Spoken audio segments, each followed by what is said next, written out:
मैं हूं श्याम भाटिया और आप सबका वेलकम करता हूं ई अकेडमी 123 पर। चलिए आज मैं अल्टरनेटिंग करंट से एक बेहतरीन क्वेश्चन लेकर आया हूं जो आमतौर पर आप जिस क्वेश्चंस में फंसते हैं, है ना, अल्टीमेटली कि वीआरएमएस, है ना, VRMS, IRMS, power factor, phase difference, Q value, है ना, एक ही क्वेश्चन से बहुत सारी चीज़ निकालनी है।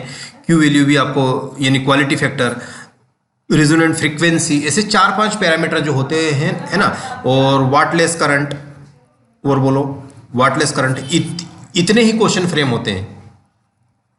एवरेज वैल्यू, एवरेज करंट, है ना, ये सारे जितने भी पैरामीटर हैं, इन सारे पैरामीटर को आज के इस वीडियो में हम डिस्कस करने वाले हैं। पूरा ये आपको वैल्यूज दी गई है ना, ये फ्रीक्वेंसी दी गई है और ये सारी चीज़ दी गई, तो पूरा अपन एक बेहतरीन वाला चीज़ कर रहे हैं। इससे सारा आपके न्यूमेरिकल आपके सारे हो जाएंगे, कोई इससे छूटेगा नहीं। चलो ठीक है, इस न्यूमेरिकल को स्टार्ट करने से पहले एक इन्फॉर्मेशन आपके साथ शेयर कर लेता हूँ मैं, है ना।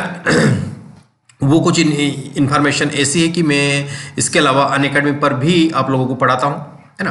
तो अनअकैडमी पर भी मैं जेई और नेट के लिए पढ़ाता हूँ, है ना। तो वहाँ पर भी आप मुझे फॉलो कर सकते हैं, तो वहाँ पर भी अच्छे अच्छे वीडियोस और अच्छी अच्छी क्लासेस लगी होती है। और अनअकैडमी पर एक बेहतरीन अभी एक चल रहा है अनअकैडमी चैंपियन, है ना, लीग, यूसीएल जिसको बोलते हैं। क्या बोलते हैं? यूसीएल। जिसके अंदर क्या होगा, इसका जो टेस्ट होगा वो ऑल इंडिया लेवल का होगा। कहाँ का होगा? ऑल इंडिया लेवल का होगा। और जिसमें क्या बातें होंगी, जिसके अंदर होगा कि एक आपका प्राइज विनिंग होगा, है ना, और उसमें स्कॉलरशिप भी मिलेगी आपको।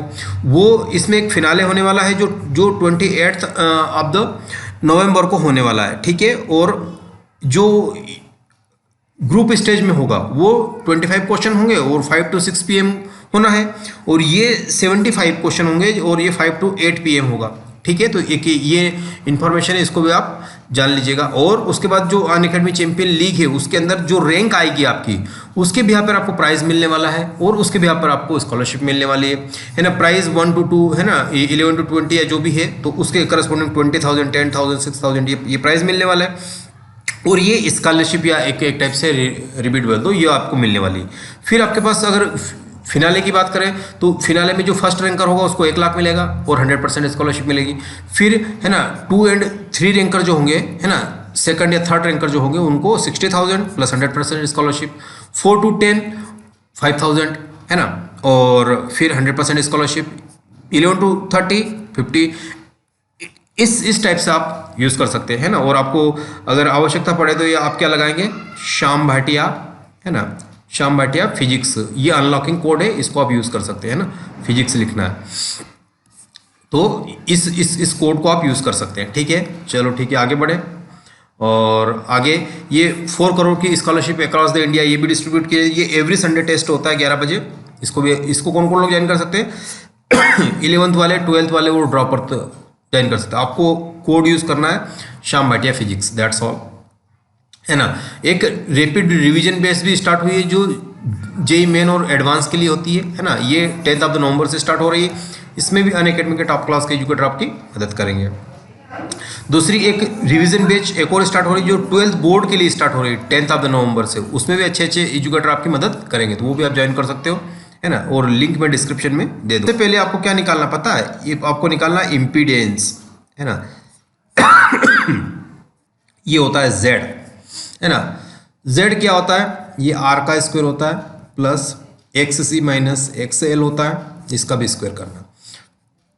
xc की वैल्यू होती है 1/ओमेगा c होती है, xl की वैल्यू होती है ओमेगा l होती है, और ओमेगा की वैल्यू होती है 2πf, और f जो होती है ये फ्रीक्वेंसी होती है। इतने फंडे आपको पता होने चाहिए पहले से, इतना फार्मूला आपको पता होना चाहिए। चलो ठीक है, z निकल जाएगा तो सब कुछ निकल जाएगा, है ना। अब आपको क्या निकालना है? IRMS। तो VRMS तो आपको कितना है, गिवन ही दिया हुआ है ना। VRMS ये मैक्सिमम नहीं है, ये 220 वोल्ट गिवन है ना। अब आपको पावर फैक्टर निकालना है। पावर फैक्टर क्या निकालेंगे? cos फाई, तो R/Z निकालेंगे। R आपको कितना दिया गया है? 30 ओम दिया गया। Z आपको यहाँ से ये पूरा फैक्टर अभी अपन को कैलकुलेट करना है। Z is equal to R मतलब 30 का स्क्वायर, XC मतलब 1/ओमेगा c, है ना, 1/ओमेगा c। ओमेगा आपको कितना दिया है? 50 हर्ट्ज दिया है। और C कितना दिया है 300 माइक्रोफेराड यानी 10⁻⁻⁶, है ना। फिर क्या आया -XL लगाना है इसमें, है ना। यहाँ कर लेते हैं यार, ये वाले थोड़े सी मेन फैक्टर तो यही है।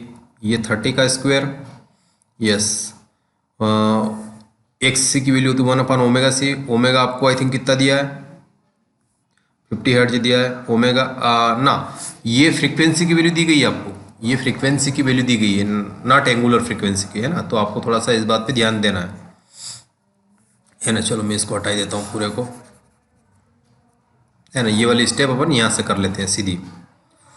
2πfc है अल्टीमेटली, 2π, और f कितना दिया है 50 हर्ट्ज दिया है ना। c कितना दिया है, कहाँ गया c, कैपेसिटेंस 300 माइक्रोफेराड, तो 300 माइक्रोफेराड मतलब 10⁻⁻⁶, यस, माइनस ओमेगा एल, तो ओमेगा की वैल्यू 2πf इंटू 50, और एल कितना दिया 1/2। चलो ठीक है, ये लगाया। अब यहाँ से इतना सॉल्व करना पड़ेगा, तो यहाँ से z² कितना आ जाएगा आपके पास 30 का स्क्वायर। अब इसको आप काटो, 1 2 3 0, 3 0 तो ये -3 हो गया, तो 1 अपान कितना हो गया, ये ऊपर ले जाओ तो ये 1000 हुआ, और अपान में कितना 3 2 जा 5 3 जा 15, 3 2 जा ऐसा लग रहा ना 10 30, ये हो गया 30π, यस 30π हो गया। माइनस ये इसको किससे काटो, 2 से 2 काट दो, तो ये आपके पास आ गया 50π आ गया, यस सर।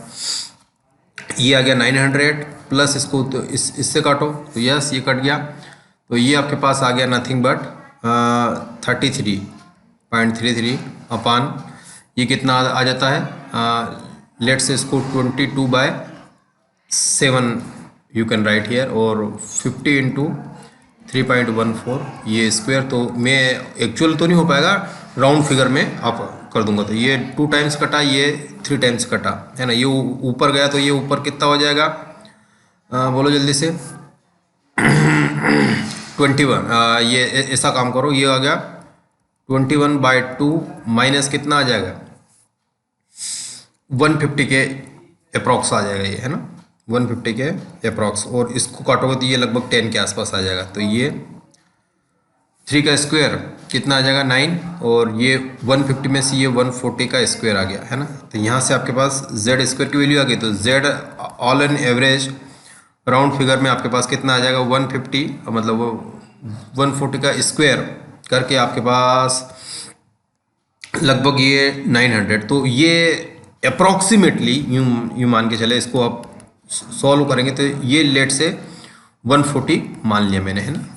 आप सॉल्व करके इसको देख लीजिएगा, कोई दिक्कत नहीं, है ना। अब आपके पास सारे फैक्टर निकल गए, अब z निकला ना, z लेट से 140 आया, तो आपके पास cos पाई कितना आ जाएगा, r/z होता है, कहाँ लिखा r/z, तो ये आ गया 140, तो यहाँ से आपके पास कितना आ गया 3/14, तो ये cos पाई की वैल्यू यहाँ आ गई, पावर फैक्टर आ गया, VRMS आ ही गया, है ना।